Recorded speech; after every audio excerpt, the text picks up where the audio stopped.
live. Sekarang dah tekan butang live, insyaAllah. Tuan-tuan dan puan mata sekalian, ya, tentang keluarga ni, saya sakit baca ayat. Ayat ni tuan-tuan dan puan memang dalam surah Ar-Rum ayat 21. Tuan-tuan refer lah surah Ar-Rum ayat 21. Dan di antara tanda-tanda yang membuktikan kekuasaan Allah SWT dan rahmatnya, bahawa ia menciptakan untuk kamu, wahai kaum lelaki, isteri-isteri dari jenis kamu sendiri, supaya kamu bersenang hati dan hidup mesra dengannya. Dan dijadikannya di antara kamu, suami isteri, perasaan, kasih sayang dan belas kasihan. Kasih sayang dan belas kasihan. Sesungguhnya yang demikian itu mengandungi keterangan-keterangan yang menimbulkan kesedaran bagi orang-orang yang berfikir. Tadi tuan-tuan dan puan, ya, tadi kita punya Datuk Seri Fahmi Rajab bagi kuliah dekat kita tuan-tuan di surau Al-Mizan. Dan Datuk Seri kita cerita tentang perlunya kita berfikir. Gunakan kotak pemikiran, kotak otak kita untuk memikirkan tanda-tanda kebesaran Allah Subhanahu Wa Taala.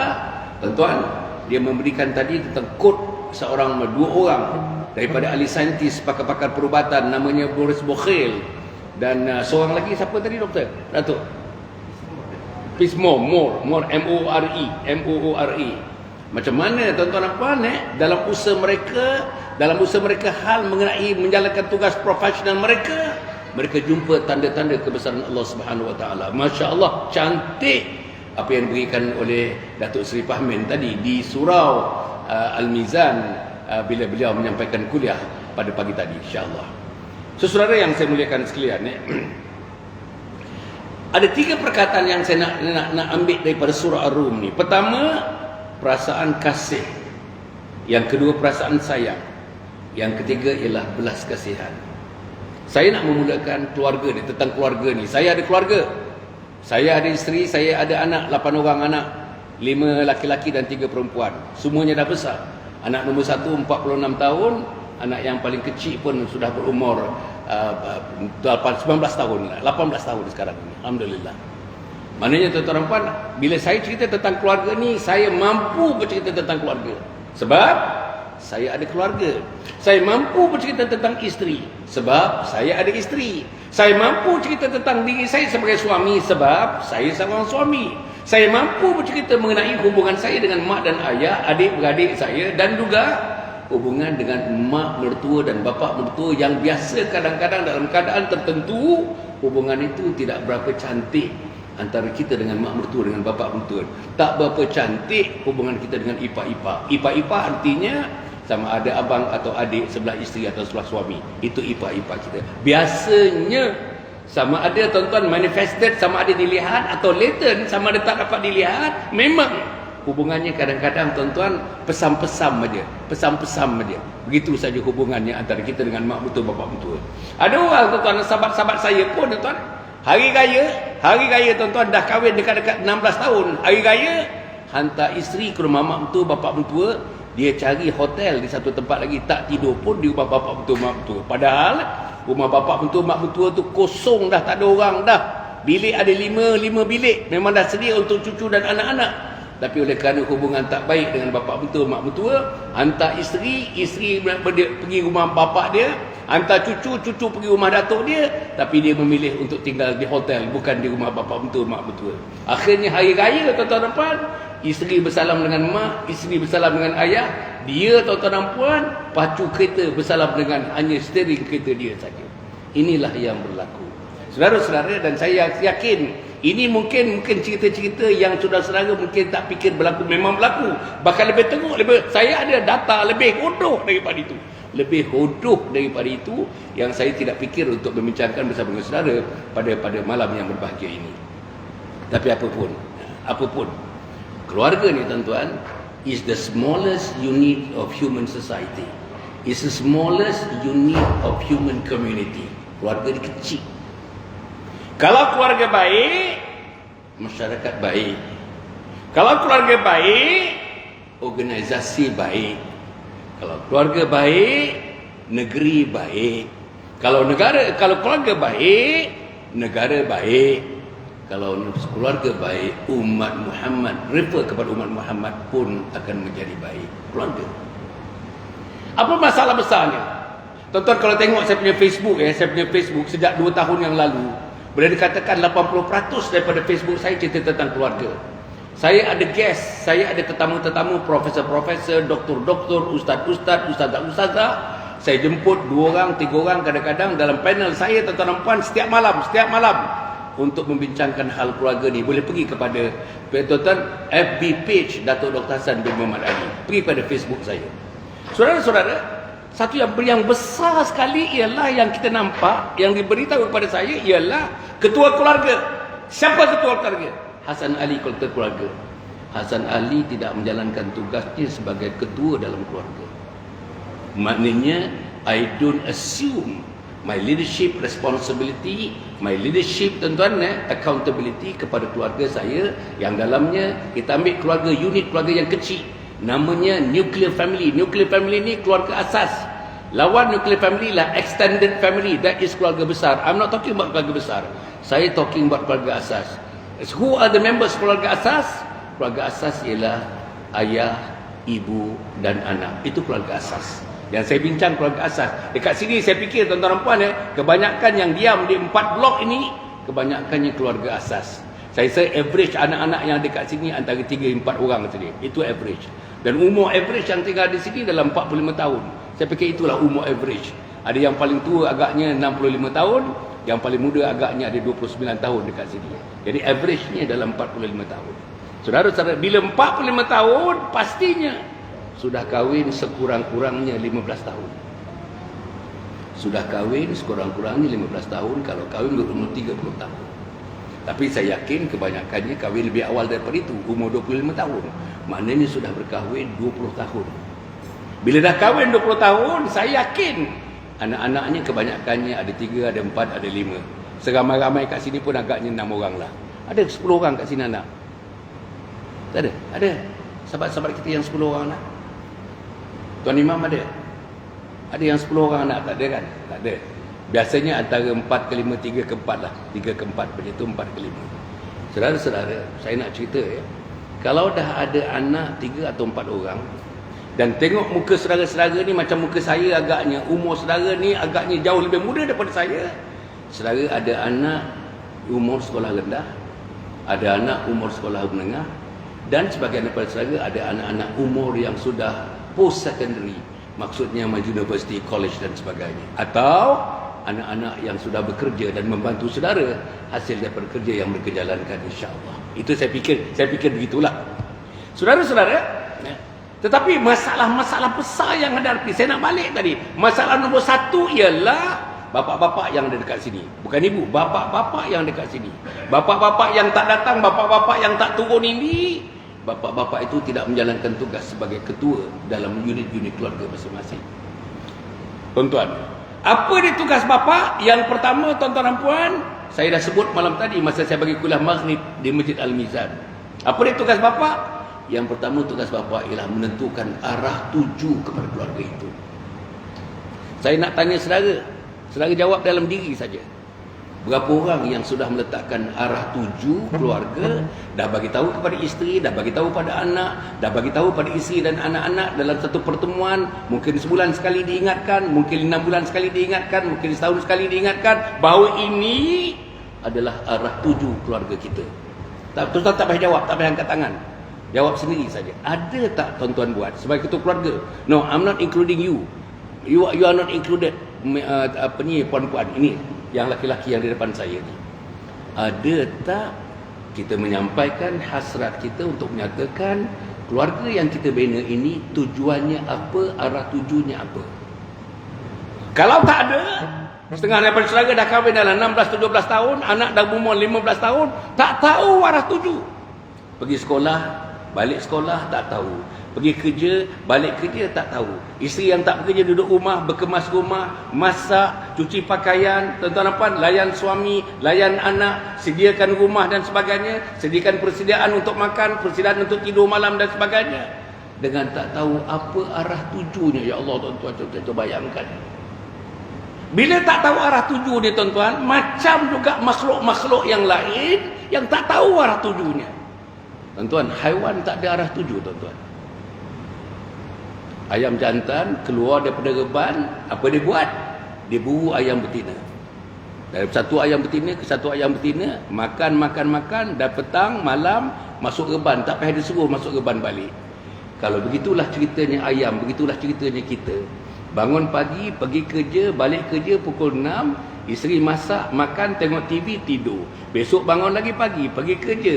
Pergi sikit beli barang-barang makanan sikit, beli sayur dan sebagainya, beli ikan.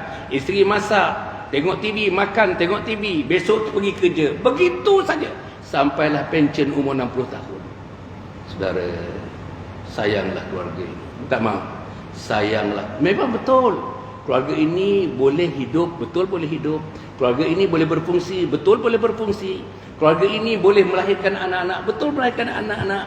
Tetapi tuan-tuan, keluarga ini ada satu benda yang tidak ada kalau misalnya arah tujuannya tidak ada. Apa dia?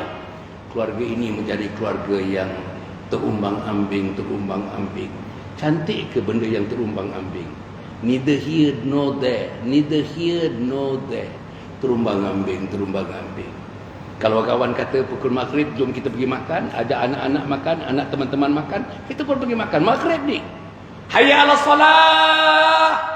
Kita ajak anak pergi makan, nakut kereta pergi makan, tuan-tuan, pergi makan. Pergi dekat Krisin 8 tu dekat punya cantik, kita tengok dia punya food court dia. Bawa makan di sana. Tengah orang azan, tengah orangnya, sebab tidak ada matlamat, tidak ada tujuan hidup. Dan mak bapak nak datang rumah kita ni, risau. Bahkan isteri kita tak mengalu-alukan. Apa mak kan bulan lepas dah datang, apa nak datang lagi? Masya Allah, tuan-tuan. Saya yakin kalau tak disebut pun hatinya menyebutkan. Dah datang 2 bulan yang lepas. Siapa dah datang lagi? Kerap sangat datang ni. Rumah ni kecil, tak ada tempat ni. Macam-macam alasan. Itu tandanya, tuan-tuan, matlamat keluarga tidak ada dalam keluarga. Kalau matlamatnya ada, tuan-tuan, siapa pun datang, terutama mak bapak. Mak bapak datang, mengikuri mak bapak masuk dalam rumah kita. Malaikat bilangannya sampai bersusun-susun sampai arasy Allah mengiringi mak dan bapak yang masuk ke rumah kita. Tuan-tuan bayangkan. Mak bapak mengiringinya, malaikat-malaikat Allah Subhanahu Wa Taala masuk ke rumah kita. Artinya apa dia? Roh Allah Subhanahu Wa Taala, roh Nabi Muhammad, roh agama, roh, tuan-tuan, roh kehidupan yang bersediakan agama ada dalam rumah kita oleh kerana datangnya mak dan ayah yang telah membela kita buat sekian lamanya, yang telah menentukan kita hidup alhamdulillah sampai sekarang ini bersama isteri, bersama dengan anak. Oleh kerana mak dan ayah telah menjadikan kita manusia, kita hidup sebagai manusia di permukaan bumi ini. Saudara-saudara yang saya sebutkan. Yang kedua, tadi saya katakan tidak ada matlamat. Yang kedua, saudara, mak bapak terutamanya tak tunjuk contoh. Apa tak tunjuk contoh? Azan tadi. Azan, hayya ala salah. Setengahnya tak sembahyang lagi, tuan-tuan. Jam saya sudah menunjukkan 8.21. Setengahnya tak sembahyang lagi ni. Bukan petang ni tak sembahyang, bukan malam ni tak sembahyang. Minggu lepas tak sembahyang, bulan lepas tak sembahyang. Anak di depan TV, anak dengan handphone. Tuan-tuan, bapak dengan handphone, kakak dengan handphone. Sekarang ni, tak percaya mari kita pergi rumah-rumah. Inilah yang berlaku, tuan-tuan. Tak dengar, tuan-tuan. Hayya 'alas salah tak dengar. Hayya 'alal falah tak dengar. Surau yang begitu hebat, tuan-tuan, begitu hebat surau ni. Dia tak nampak. Dia nampak, tuan-tuan, Giant dia nampak, IOI City Mall dia nampak, Lotus dia nampak, semua dia nampak. Dayang sana, Dayang pun dia nampak, tuan-tuan, ya. Dayang, tahu Mikolok dekat Dayang dia nampak. Tapi rumah Allah ini dia tidak nampak, tuan-tuan. Nah, malam tadi saya cerita tentang khatamallahu ala qulubihim, hati yang mati malam tadi. Dalam ceramah saya malam tadi. Okey, mana itu tuan-tuan puan, ya? Apa yang saya nak sebutkan insyaallah contoh tak ada. Contoh berkasih sayang. Berapa orang anak-anak kita tengok, tuan-tuan, suami setelah makan pandang muka isteri, anak-anak di jauh sana nampak kita. Pandang muka isteri pasal sedap sangat kari yang dimasak. Kari kepala ikan merah dimasak begitu sedap. Entah mana dia dapat kari, macam mana campurannya, tetapi hari itu kari dia sangat istimewa, tuan-tuan. Sangat istimewa. Kita nak ucapkan terima kasih. Pandang lama-lama muka isteri kita. Eyeball to eyeball dengan senyum sikit. Ma, Kari itu sedap betul, Mas. Sedap betul, sedap betul. Abang ingat kari yang sama macam mak ayah, mak abah, mak abang masak satu masa dahulu. Ma, terima kasih, Ma. Terima kasih. Terima kasih. I really love it. I really like it. Tengok abang makan tadi 2 pinggan. Nak tambah 3, tapi abang tak mampu nak tambah 3. Nafsu nak tambah, tapi jasad tak mampu nak tambah. Terima kasih, Ma. Berapa orang anak-anak saksikan ayah cakap begitu kepada mak masing-masing? Berapa orang tuan-tuan yang selalu disebut itu? Berapa orang yang ayah bagi salam kepada mak dan anak? Masuk aja rumah, Assalamualaikum. Saya tak mau sebut lagi, malam tadi saya sebut Nabi tuan-tuan bila berhijrah daripada Mekah ke Madinah, sampai di pinggir Madinah, masih di atas unta, masih di atas kuda. Di depannya orang Muhajirin, orang Ansar. Apa Nabi sebut? Pertama kali membuka mulutnya, tak turun lagi daripada unta, tak turun lagi pada kuda, kakinya tak pijak lagi bumi Madinah yang suci itu.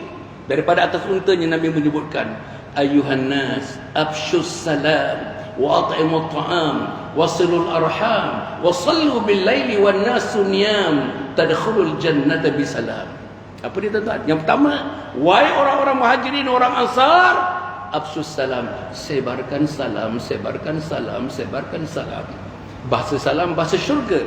Qilan salaman salama. Dalam syurga inti apa yang kita dengar ialah salaman salama, salaman salama, salaman salama. Saya yakin ada unit-unit rumah di ke sini, antara suami isteri tak pernah exchanging of salam. Antara anak-anak dengan bapa never exchange salam antara mereka. Bayang tuan-tuan. Selamat pagi pun tidak, selamat petang pun tidak, selamat malam pun tak ada. Tak ada. Bila tak ada artinya tuan-tuan, mak bapak tu macam tunggul aja pada anak-anak. Kan imagine dia. Kalau kita nak masuk tidur, tak jumpa mak, tak jumpa ayah, rumah kita tak besar tuan-tuan, 3 bilik tak besar. Lebih-lebih dekat sini dalam 1000 square feet, tak sampai pun. Mungkin 800. Berapa luas? Berapa kaki persegi? Kebanyakan unit. Ya? 1000 tak besar. 1000 tak besar. Macam ni tuan-tuan, 1000 ni. Situlah bilik 3, situlah bilik mandi 2. Bilik mandi 2 ke 1? 2. Situlah. Jarak antara kita dengan bilik anak kita nombor 3 tu 6 langkah tuan-tuan. Tapi 6 langkah itu, anak tidak menemui mak, anak tidak menemui ayah. Terus tidur tuan-tuan, mengantuk terus tidur. Bangun pagi besok pergi sekolah, tak salam mak, tak salam ayah. Macam mana tuan-tuan nampak? Makna pada saya lah, orang yang dah tahu sikit ni, ayah kamu tunggul, mak kamu tunggul. Can we tunggulkan ayah, tunggulkan mak? Ini besar dia sebenarnya, implikasi dia sangat besar. Tuan-tuan ajar tuan-tuan anak kita, salam dengan guru, salam dengan itu, salam dengan pembeli, salam dengan penjual, salam orang di supermarket, bagi salam terima kasih sana, terima kasih sini. Tapi the same terima kasih, why not the same terima kasih is not being used in your household? Why terima kasih is not there? Ini masalah besar tuan-tuan. Jadi contoh ni tuan-tuan dalam bahasa agama ialah qudwah hasanah, qudwatun hasanah. Qudwah hasanah, that is the modeling, contoh ataupun uswatun hasanah, contoh-contoh yang ditunjuk oleh Nabi besar Muhammad sallallahu alaihi wasallam. Nah, macam mana Nabi sebagai ketua keluarga? Macam mana Nabi sebagai ketua antara sahabat-sahabatnya? Macam mana Nabi dalam ketua di medan perangnya? Macam mana Nabi dalam ketua dakwahnya? Tuan-tuan dan puan, tetapi saya nak sebutkan macam mana Nabi dalam ketua keluarga. Ini mungkin dalam kuliah yang lain lah tuan-tuan dan puan. Macam mana Nabi mengendalikan dirinya sebagai ketua keluarga dalam konteks menghidupkan keluarga di bawah pentadbiran Nabi Muhammad SAW sebagai ketua keluarga. Okey, nombor 3. Tadi matlamat. Nombor 2, tak ada contoh. Nombor 3 tuan-tuan dan puan, tak ada ilmu, buta ilmu. Saya nak tanya saudara-saudara. There is one corpus of knowledge. Satu benda namanya parenting. Parenthood pun boleh parenting. Parenting ni macam mana cara kita didik anak. Macam mana caranya kita bersama isteri, macam mana caranya kita bersama suami, macam mana kita mengendalikan kewangan dalam rumah tangga kita, macam mana kita menjadikan melakukan kesejahteraan dalam rumah tangga kita, macam mana kita berkomunikasi antara kita dengan anak-anak kita. Itu namanya parenting. Saya nak tanya saudara, berapa orang yang pernah mengikuti parenting sama ada sebelum berkahwin atau setelah berkahwin? Saya yakin jawabnya tak ada 1% yang dah ikut program itu. Saya buat program parenting sejak 40 tahun dulu, tuan-tuan dan puan. Namanya positive parenting. 40 tahun dulu saya dah buat. Dan Masya Allah, orang-orang yang dah ikut, tuan-tuan dan puan, Masya Allah. Program ni, tuan-tuan, satu hari je. Tapi orang yang dah ikut, tuan-tuan, bila orang ikut, maknanya kita celikkan mata mereka, kita bukakan pemikiran mereka, kita bukakan hati mereka. Baru mereka nampak what family means. What communication between family members means. What kasih sayang means. What kasih, what sayang, what rahmah, what barakah means. Kalau tidak, tuan-tuan, macam mana? Kalau tak ada ilmu tu macam mana? Saya selalu menyebutkan, tuan-tuan dan puan, mungkin tuan-tuan ada ilmu hebat ya. Tuan-tuan engineer dekat sini, tuan-tuan arkitek dekat sini, tuan-tuan kerani dekat sini, tuan-tuan ketua pejabat dekat sini, tuan-tuan kerani besar dekat sini. Tak kisahlah kementerian mana, jabatan mana, dan tuan-tuan yang akhir, yang saya askir, tuan-tuan semua pegawai kerajaan. Saya dulu pun, Tan Sri dulu pun bekas pegawai kerajaan. Tan Sri ini, tuan-tuan, ketua setiausaha kementerian. Kementerian, mana-mana kementerian yang paling tinggi sekali lagi civil servantnya, birokrasinya, ialah Tan Sri ini, ketua setiausaha kementerian. Dan selepas itu, Tan Sri, tuan-tuan, menjadi chairman pengurusi kepada AirAsia. AirAsia antara penerbangan tambang murah yang terbesar dalam dunia. Tan Sri adalah chairman dia. Dan sebelah Tan Sri itu Datuk Zulkifli Zainal Abidin, pilot, tuan-tuan, senior captain dalam senior captain, bawa kapal terbang lebih 40 tahun, daripada Fokker Friendship sampai kepada Airbus 380 dia bawa. Dan dia bagi tahu saya antara subjek yang dia paling suka sekali tentang kasih sayang, terutamanya dalam konteks kasih sayang suami isteri, kasih sayang mak bapak dengan anak-anak, anak-anak dengan mak bapak. Itu subjek yang dia paling suka sekali. Alhamdulillah. Nombor 3. Nombor berapa dah? Nombor 3. Nombor 4. Nombor 4, saudara, saya katakan, saya katakan dari segi ilmu ni tadi, tuan-tuan, ada dua ilmu. Nombor 4 ni. Satu ilmu untuk kita menyesuaikan dan juga menselesaikan kita hidup di dunia. Ini namanya ilmu aqli. Ilmu aqli. Satu lagi ilmu yang mesti ada. Kalau tak ada ilmu ini, tuan-tuan dan puan, tuan-tuan duduk dalam gua lah. Gua yang tak jumpa manusia langsung. Gua yang segelap-gelapnya, tak ada cahaya pun kalau tak ada ilmu ini. Apa ilmunya? Ilmu naqli. Apa ilmu naqli? Ilmu tauhid, ilmu naqli. Ilmu fiqh, ilmu naqli. Ilmu syariah, ilmu aqli. Ilmu tasawuf, ilmu aqli. Ilmu Al-Quran, ilmu aqli. Ilmu hadis, ilmu aqli. Ilmu balaghah, ilmu aqli. Ilmu mantik, ilmu aqli. Saudara, sebab itu di sini saya dengar besok ke Tuan Ibrahim Tuan Man akan datang. Besok Besok Datuk Tuan Ibrahim Tuan Man, kawan saya, tuan-tuan, kawan saya. Lepas tu Ustaz Dusuki pula. Lepas tu alhamdulillah, mereka nak berikan ilmu, turunlah, tuan-tuan. Bukan kena bayar ke nak dengar majlis malam ni. Tak ada. Can you imagine kan, Ustaz all the way kadang-kadang datang daripada Ulster, datang daripada Johor, datang kemari, tuan-tuan. Yang you don't pay a single cent. You don't pay a single cent. Listen from him. Listen his wisdom. Listen his experience. Tapi kita, tuan-tuan, hati tertutup hati kita. Kita tak datang. Bila kita tak datang, mengendalikan keluarga, tak ada ilmu. Ilmu akli pun tak ada, ilmu nakli pun tak ada. Saudara-saudara, semalam saya baca satu ayat. Ulaika kal an'am, mereka seperti binatang ternak. Balhum adall, mereka lebih hina daripada binatang ternak. Tuan-tuan tu baca. Walaqad zara'na li jahannama katsiran minal jinni wal ins. Apa lagi? Lahum qulubun la yafqahuna biha wa lahum a'yunun la yubsiruna biha. Apa lagi, Ustaz? Walahum adhanun la yasma'una biha. Apa lagi? Ulaika kal an'am bal hum adall ulaika humul ghafilun. Saya tak bercadang nak ulas itu malam ni. So, saudara, itu yang ke berapa? 4. Ilmu. Selepas ilmu, tuan-tuan, yang kelima ialah amal. Ilmu tak ada amal, al-ilmu bila amal kasyajaru bila thamar. Ilmu tanpa amal seperti pokok tak ada buah. Jadi tak ada. Setengah tuan-tuan ya, minta maaf setengah daripada kita. Saya tak mengatakan di mana-mana. Ilmu pun tak ada, amal pun tak ada. Can you imagine? How can you lead a family? How can you set a family? How can you have a family? Ilmu tak ada, amal pun tak ada. Macam mana tuan-tuan ya?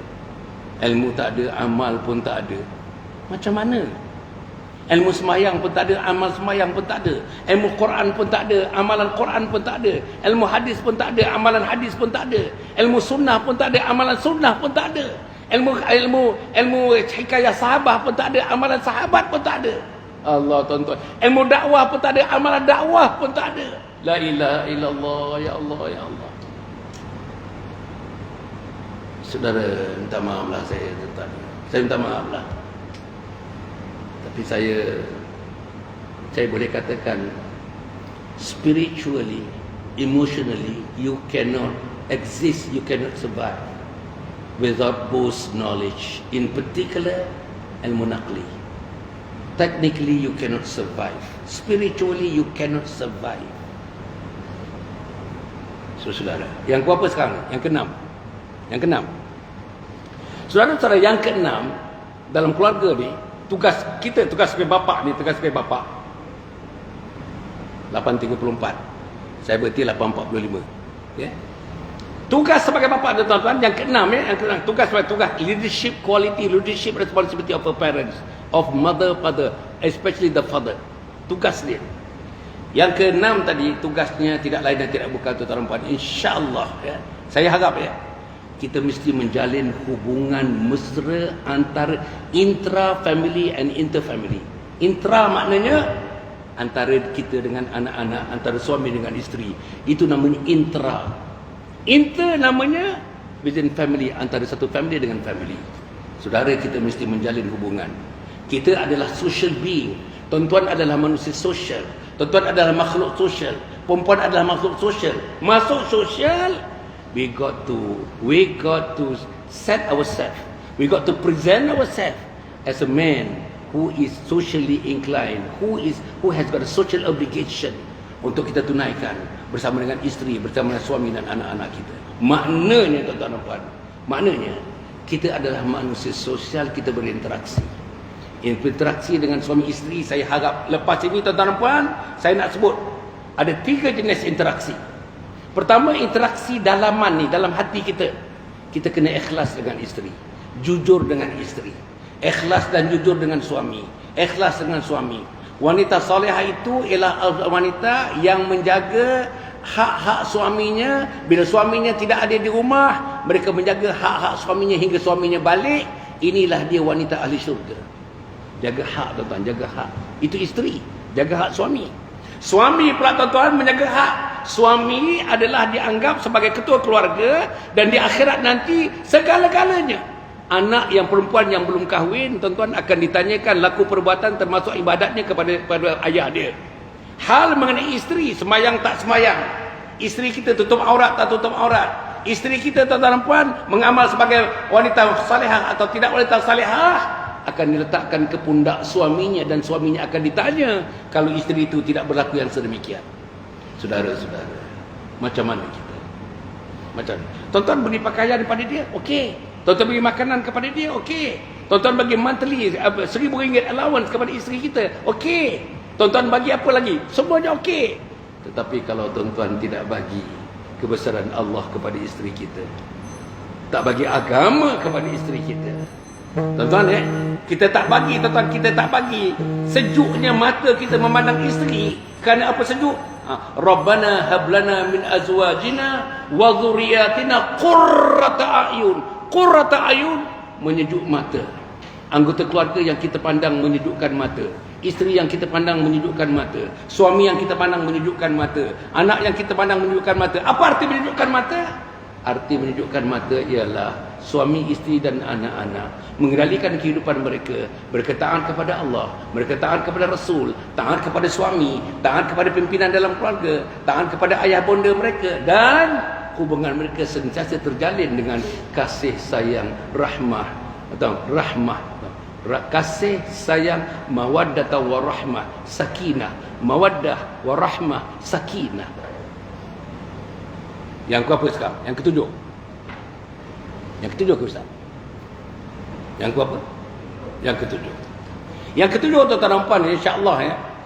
Saya harap tuan-tuan dan puan ya. Kalau ini tak ada, ini tak ada. Tuan-tuan kena serahkan apa pun kepada Allah. Allah is the sole decider. Allah yang akan menentukan segala-galanya. Maknanya, tuan-tuan, setelah jaga sembahyang, setelah jaga amal ibadat, setelah jaga puasa, setelah jaga sembahyang, saya nak sebut tuan-tuan, isteri yang akan masuk syurga. Dengar ni, dengan baik-baik perempuan ni. Isteri yang masuk syurga, untuk isteri masuk syurga sangat mudah. Untuk isteri kita masuk syurga, wahai teman-teman yang belum turun lagi. Dia dengar tak agak-agak ni? Dengar sampai unit-unit ni dengar ke? Blok-blok ni, dengar? Tak dengar?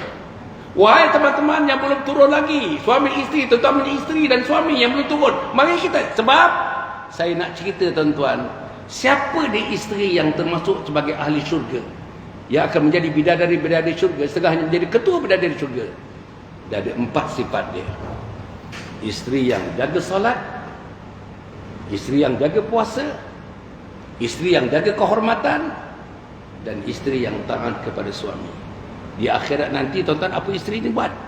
Di akhirat nanti malaikat mempersilakan mereka, wahai puan, dia kata, pilihlah pintu syurga mana yang kau nak. Kita cuba bayangkan, perempuan dia, you are given the choice. When you get into alam akhirat, malaikat bagi tahu perempuan nanti, puan nak pilih pintu syurga mana yang puan nak masuk. La ilaha illallah. Puan-puan pilih pintu mana yang puan nak masuk. Pilihan itu tak dibagi kepada saya atau tak, tidak. Pilihan itu dibagi kepada isteri-isteri saya. Dibagi kepada tuan-tuan isteri tuan-tuan ni. Untuk apa? Bukan pilihan tuan-tuan, bukan pilihan untuk makan, bukan pilihan untuk minum, bukan pilihan untuk berehat. Pilihan untuk memasuki syurga Allah Subhanahu Wa Taala. Pintu mana? Puan-puan pilih. Syarat sembahyang 5 waktu. Sembahyang yang khusyuk dan khuduk. Sembahyang yang ada elemen khusyuk dan khuduk. Yang kedua, puasa dalam bulan Ramadan. Yang ketiga, wal hafizina furujahum wal hafizat. Perempuan yang jaga kehormatan, jaga kehormatan. Yang keempat, apa dia yang keempat? Saya kata tadi apa yang keempat tuan? Yang taat kepada suami. Yang taat kepada suami. Allah, jangan argue dengan suami, jangan terbeliakkan mata depan suami, jangan mengintip-ngintipkan gigi depan suami, tuan-tuan ya. Jangan palingkan muka depan suami, jangan jeling-jeling menyampah kepada suami. No. Itu calon-calon neraka Allah Subhanahu Wa Taala. Satu lagi tuan-tuan, saya Fatimah bagi tahu dia sedang bergurau-gurau dengan suaminya. Siapa suami Fatimah? Az-Zahra, Sayyidina Ali. Gurau-gurau dengan Sayyidina Ali, ketawa-ketawa, seronok suami isteri. Allah, bayangan tuan-tuan, the most loving couple dalam sejarah, the most loving couple Sayyidina Ali dengan isterinya Sayyidatina Fatimah. Tuan-tuan, tengah-tengah bercakap-cakap macam tu, ada satu perkataan, entah macam mana, perkataan yang dikeluarkan oleh Fatimah melukakan hati Sayyidina Ali. Terus Sayyidina Ali diam. Bukan saja diam, masam muka Sayyidina Ali, masam muka. Tuan-tuan, menyedari hakikat itu, Fatimah memohon ampun memohon maaf kepada Sayyidina Ali. Ketika itu juga 70 kali sebut, maaf abang, maaf abang, maaf abang, maaf abang, maaf abang, maaf abang, maaf abang. Masya-Allah. Bagus dah maaf dah. Dah balik kembali dah macam biasa. Berjumpa Nabi Muhammad sallallahu alaihi wasallam. Apa kata Nabi bila dia bagi tahu? Ya Fatimah. Kalau sekiranya tadi yang kau lakukan itu, suami kau Ali luka hatinya dan tak sembuh daripada luka itu, kalau kau mati, aku tidak akan menyembahyangkan jenazah kau, wahai Fatimah. Aku tidak akan menyembahyangkan jenazah kau, wahai Fatimah. Ya Allah, ya Allah. Puan-puan, jadilah isteri salihah. Dengan suami-suami ini terlebih dahulu, jadilah suami-suami yang saleh. It is an element of reciprocity. You have got to reciprocate. Isteri kita baik, suami mesti lebih baik. Suami baik, isteri pun mesti baik. Suami senyum, isteri kena balas senyum. Suami ketawa, isteri kena balas ketawa. Suami terhibur, isteri rasa terhibur. Saudara, gua apa dah? 3 minit lagi. 3 minit lagi, saya nak berhenti dah ni. Boleh saya nak minta izin berhenti ataupun saya sambung 5 minit lagi? Boleh? Saya nak habiskan sampai yang ke-8. Dan yang ke-7 kan? 7. Yang ke-8. Tapi nantilah bila-bila kita sambung. Saya tuan-tuan, saya akan berada di sini lagi dalam this vicinity of Putrajaya ni. Mungkin ada 30 hari lagi kot ya. Mungkin ada 30 hari lagi tuan-tuan ni. Mungkin kita fix satu hari nantilah. Subuh kami tak di sini, subuh. Subuh kami. Maghrib kami atau subuh kami? Ataupun dua-dua tak ramai? Bolehlah kita sambung. Saya nak sambung. Saya suka ni. Area ni saya jangan suka. Suka sangat tuan-tuan. Suka sangat. Okey. Yang ke-8 ni tuan, yang akhirnya saya nak sebut. Doa mendoa ni tuan-tuan. Doa mendoa. Tapi kalau tak sembahyang, macam mana nak doa? Can we just raise our hands, minta kepada Allah berdoa? Sembahyang maghrib tidak, isyak tidak, subuh tidak, asal zuhur tidak, asar tidak. Macam mana nak doa? Doa mendoalah. Saya tuan-tuan sejak keluar hari ni, hari yang ke-48. 48 daripada 4 bulan. Tuan perempuan, kami keluar tinggalkan rumah, tinggalkan kampung halaman, tinggalkan isteri, tinggalkan anak, tinggalkan kerja. Semuanya kami tinggalkan. 4 bulan, hari ni hari yang ke-48 tuan-tuan. 4 bulan perempuan. Bukan 4 hari, bukan 40 hari. Ustaz, 4 bulan Ustaz. Hari ni hari yang ke-48. Dan kami mungkin berada dalam vicinity of Putrajaya ni another 30 days. Bolehlah kita fix tengok kalau perlulah. Saya nak sambung sikit lagi kan seronok ni ya. Tapi dengan syarat kalau saya datang sekali lagi, wanita-wanita penuhkan semua tu, laki-laki penuhkan kat sini. Selagi tak penuh, saya tak datang lah. Boleh? Boleh kita usahakan? Pernah tak surau ni penuh? Saya nak tanya. Pernah?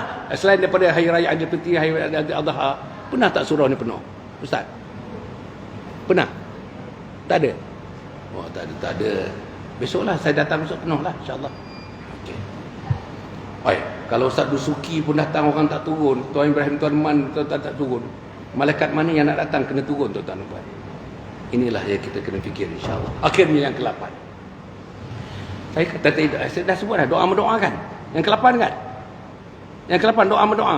Okey, habislah tu dah. Okey, saya nak simpulkan tuan-tuan, saya nak simpulkan. Pertama, saudara, institusi keluarga ini adalah antara yang penting mana-mana dalam kehidupan manusia. Yang pertama. Yang kedua, institusi keluarga ini menentukan kesejahteraan dan peringkat kebangsaan dan peringkat negara. Daripada yang kecil, peringkat neighborhood, peringkat community, peringkat daerah, peringkat negeri, peringkat negara dan peringkat umat. Asalnya dia punya tuan-tuan, dia punya rudimentary, dia punya package dia yang paling kecil sekali, keluarga. Nombor 3 tuan-tuan dan puan, saya mengatakan tadi ada 8 perkara. 8 perkara setakat ni. Saya sebenarnya mungkin ada dalam 15 perkara macam tu, baru 8 aja. 8 perkara yang insya-Allah kita akan baiki. Kalau tidak ada, kita kena adakan. Salam misalnya. Kalau tidak pernah disebutkan salam qilan salaman salama dalam keluarga kita, maka hari ini juga balik ni tuan-tuan dan puan, insya-Allah walaupun berat mulut kita, berat balik ni, assalamualaikum. Jawab tak jawab yang dalam tu soal lain. Soalnya kita memulakan proses memberi salam, menjawab salam dan memberi salam. Tuan-tuan dan puan, insya-Allah ada 8 perkara diakhirkan dengan doa tadi. Berdoalah tuan-tuan dan puan. Saya nak bagi tahu besok pagi tuan-tuan, Besok pagi tuan-tuan datang ke Surau Al-Muhajirin. Tahu tak Surau Al-Muhajirin?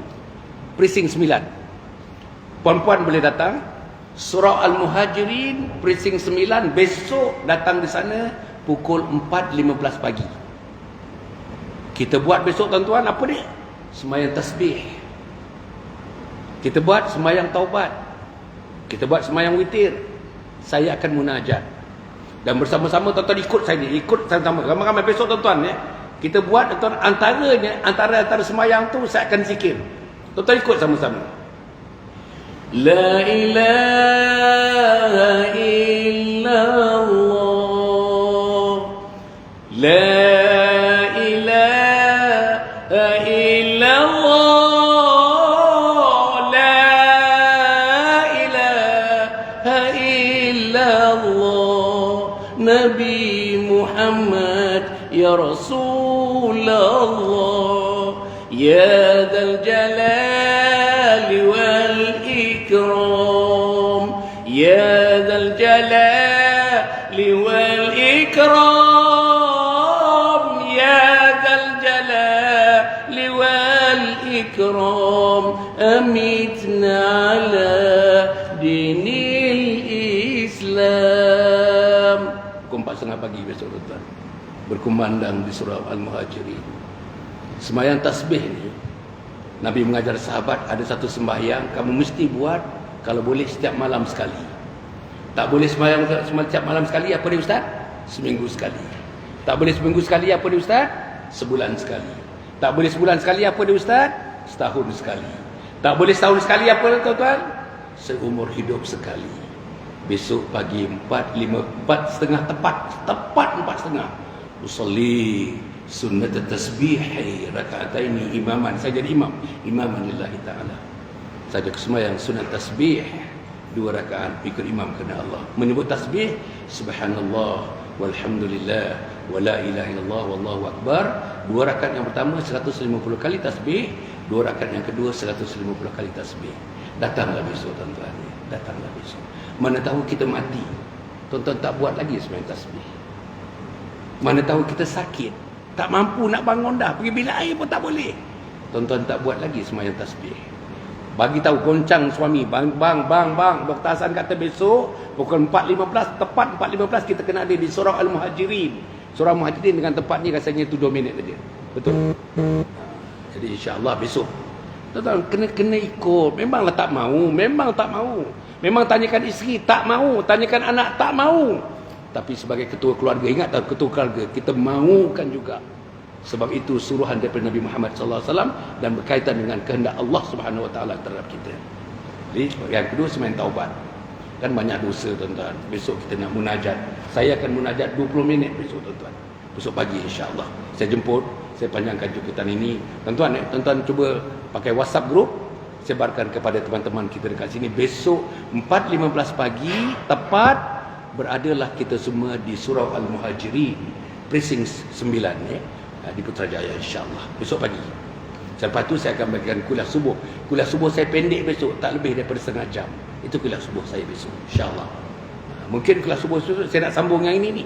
Mungkin selepas doa ni yang ke-9, yang ke-10, yang ke-11, yang ke-12, yang ke-13. Mungkin saya sambung itu besok insya-Allah. Jadi tuan-tuan dan puan ya, satu perkara lagi, tuan-tuan diedarkan. Tuan-tuan bacalah perempuan brosur tu, tuan-tuan baca brosur tu. Saya dengan Perbadanan Wakaf Selangor sedang membangunkan kompleks Anjung Husnul Khatimah berharga 20 juta.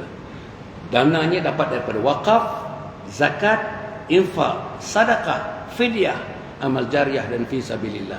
20 juta tuan-tuan tengok dia punya gambar-gambar dia. Siapa yang belum dapat brosur, tuan-tuan angkat tangan ya. Kita ada Iqbal akan berikan brosur. Dan juga ada kita punya kad, saya punya kad tu. Saya punya call card bagi business card tuan-tuan. Tuan-tuan tengok di belakang tu. Tuan-tuan ambil gambar dia, tuan-tuan screenshot gambar dia depan belakang, sebar pada anak-anak supaya anak-anak tengok saya punya Telegram, tengok saya punya YouTube, tengok saya punya Facebook, tengok saya punya Instagram. Semuanya cerita agama tuan-tuan, semuanya cerita agama. Hari-hari ada update, hari-hari ada benda-benda baru, hari-hari ada posting-posting baru insya-Allah. Bagi tahu anak-anak, kalau tidak, inilah yang tuan-tuan kena sampaikan. Bantu anak kita, bantu suami kita, bantu adik kita, bantu abang kita, bantu keluarga kita, bantu tempat kerja kita. Mereka tak terbuka benda ni. Tuan-tuan sudah terbuka. Saya bagi tuan-tuan brosur, saya bagi tuan-tuan kad saya. Kalau tuan-tuan tak layangkan juga, saya tak tahulah di mana kita dalam hidup kita berdakwah untuk mendakwahkan agama Allah Subhanahu Wa Taala. Jadi tuan-tuan dan puan, cukup setakat itu. Terima kasih kepada pihak pentadbiran surau Fathur Rahman. Terima kasih kepada para penonton yang mengikuti siaran ini. Terima kasih kepada tuan-tuan dan puan-puan. Kita jumpa lagi tuan-tuan dan puan, insya-Allah. Doakan saya tuan-tuan. Tuan-tuan doakan saya doakan tuan-tuan. Saya umur 74 tahun tuan-tuan. Saya umur 74 tahun tuan-tuan. Keluar 4 bulan tuan-tuan. Hari ini hari yang ke-48. Saya nak tuan-tuan semua tuan-tuan. Kita akan berada dekat sini dalam 30 hari lagi. Jenguk-jenguklah kami. Tengok-tengoklah kami tuan-tuan. Terutama suami-suami ni. Tengok kami tuan-tuan. Tuan-tuan tengok. Follow saya punya Facebook. Di mana kami berada. Surau mana kami berada. Di mana kami berada. Surau mana kami berada. Datanglah tuan-tuan. Datanglah. Datang. Ini peluang. Ini peluang. Saya rasa sampai akan datang 20 tahun akan datang, agaknya tak ada kombinasi jemaah macam kita ni. Ada Datuk Seri Fahmin Rajab, ada saya, ada Datuk Zul, ada Dr. Fathi, ada Datuk Sahimi. Ini yang dikatakan tuan-tuan jemaah VVIP untuk didatangkan Putrajaya ini untuk menggamit teman-teman Putrajaya kepada agama Allah Subhanahu Wa Taala, insya-Allah. Tuan ya, boleh kan jenguk-jenguk kami, boleh tuan-tuan, jenguk-jenguk kami insya-Allah, apa yang kami buat insya-Allah ya. Cukup setakat itu. Aku qauli hadza wa astaghfirullahaladzim li wa lakum wa lisairil muslimin wal muslimat innahu huwal ghafurur rahim. Wassalamualaikum warahmatullahi wabarakatuh.